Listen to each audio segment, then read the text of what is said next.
Here are some highlights from our iPhone 6 and iPhone 6 Plus review. Apple finally has big smartphones with the 4.7-inch iPhone 6 and the 5.5-inch iPhone 6 Plus. It has a new design with smooth edges and a curved body made of anodized aluminum and stainless steel. And it comes in 3 finishes: silver, space grey and gold. The bigger displays don't disappoint whether you're watching movies or playing games. But using these bigger displays might be a bit of a stretch for your thumbs. So Apple has included a new feature called reachability, where you can simply double tap the home button and the interface slides down so you can reach the top parts.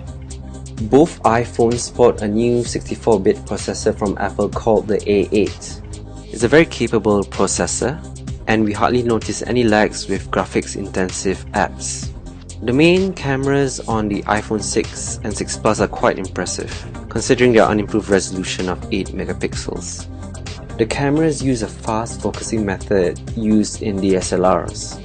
In this sample footage, you can see how it instantly keeps everything in focus without any input from the user.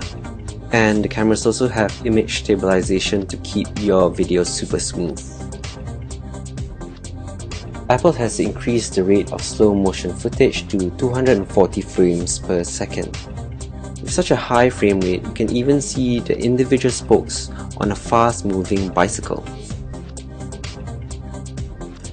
As usual, Apple is late to the game, but they provided a really solid offering to big phones with the iPhone 6 and the iPhone 6 Plus. You better get one soon while you still can.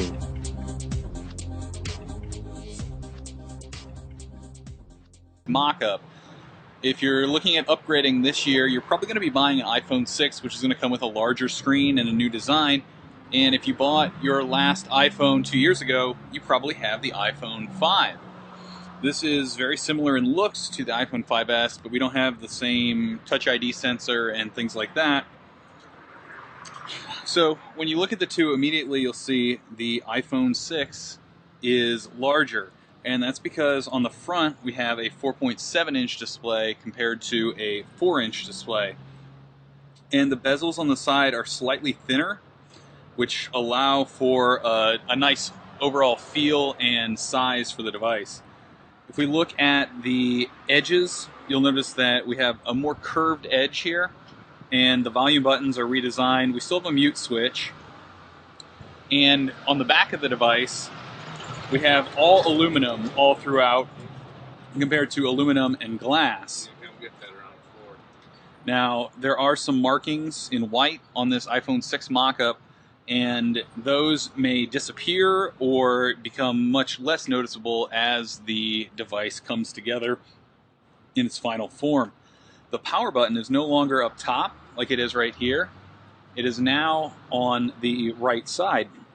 And where that comes in handy is if you're holding the device with one hand, you can easily hit that with your index finger, and you can still use this device pretty well with one hand, even though it is larger than the iPhone 5 here. If you head over to GottaBeMobile.com, we'll show you some more photos and comparisons to see exactly what's changing between these two devices.